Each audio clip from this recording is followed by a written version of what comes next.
ओम दुर्गे नमः। शक्तो क्षमता क्षमता की। काम करते रहो, मैया का नाम जपते रहो।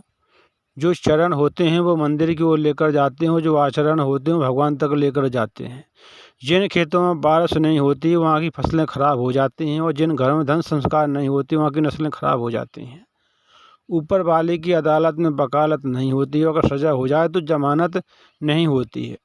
पानी में डूबे तो मृत्यु निश्चित, भक्ति में डूबे तो मुक्ति निश्चित। भगवान श्री राम का नाम लेना बहुत अच्छी बात है, लेकिन उनके आचरण को अपने जीवन में ढाल लेना बहुत बड़ी बात है। जिस पर हमारा हक ना हो और उसे लेने का मन हो तब महाभारत की शुरुआत होती है, और जिस पर हमारा हक हो और उसको छोड़ देने का मन हो तब रामायण की शुरुआत होती है। सीता को रावण हर ले गया।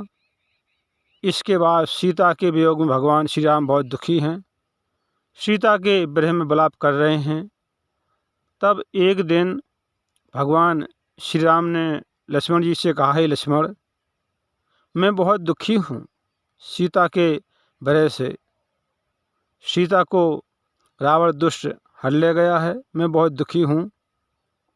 हे लक्ष्मण, अब कैकेयी की तो मनोकामना पूरी हो गई, अभी तक जानकी नहीं मिली है।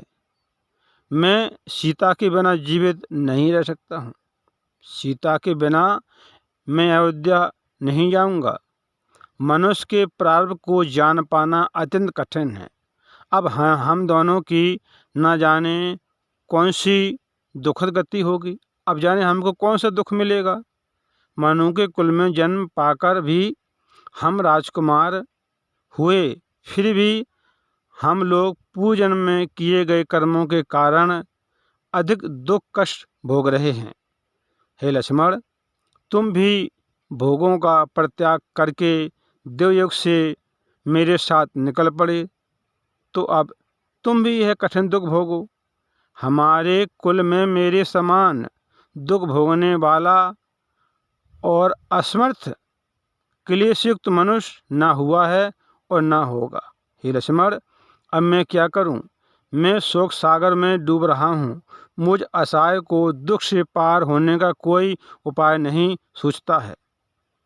इस प्रकार विलाप करते हुए भगवान श्री राम को देखकर लक्ष्मण जी ने सत्य वाणी से सांत्वना प्रदान करते हुए कहा, हे प्रभु, आप इस समय शोक का परित्याग कीजिए और धैर्य धारण रखिए, क्योंकि विपत्ति और संपत्ति इन दोनों ही स्थिति में धैर्य धारण करते हुए जो मनुष्य एक समान रहते हैं वे ही मनुष्य धीर होते हैं। किंतु अल्प बुद्धि वाले मनुष्य तो संपत्ति की दशा में भी कष्ट में पड़े रहते हैं।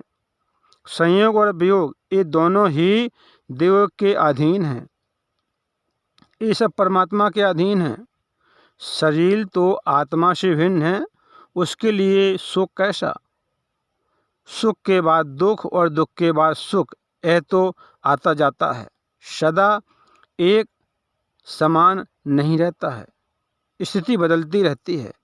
हे प्रभु, पूर्व काल में इंद्र के ऊपर भी विपत्ति आई थी, तब सभी देवताओं ने इंद्र के स्थान पर राजा नहुस को इन लोक का स्वर्ग का राजा बना दिया था।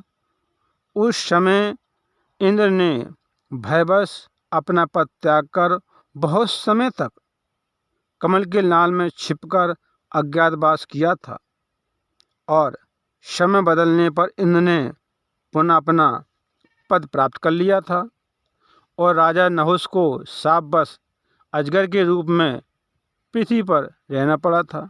हे प्रभु, दुख आने पर शोक नहीं करना चाहिए। विद्वान पुरुषों को चाहिए कि ऐसी परिस्थिति में मन को उपायशील बनाकर समय की प्रतीक्षा करें। इस प्रकार लक्ष्मण की बातों को सुनकर भगवान श्री राम को सांत्वना मिली, शांति मिली, और भगवान श्री राम ने शोक को त्याग कर बिल्कुल निश्चिंत हो गए। क्योंकि सुख के बाद दुख, दुख के बाद सुख तो आता ही है, और संयोग और वियोग ये सब परमात्मा के हाथ में होता है। लक्ष्मण जी की बातों को सुनकर भगवान श्री राम को मन में शांति मिली और भगवान श्री राम ने धैर्य धारण किया। कथाओं को सुनते रहें। कथा सुनने से मनुष्य को पुण्य की प्राप्ति होती है और साथ में ज्ञान की प्राप्ति होती है। कथाओं को सुनते रहें, काम करते रहे, मैया का नाम जपते रहें। फिर मिलेंगे अगली बार एक खास वीडियो के साथ। तब तक आप सब देखते चलें, कथा को सुनते रहें, काम करते रहें, मैया का नाम जपते रहें। शक्तों को क्षमता की क्षमता की।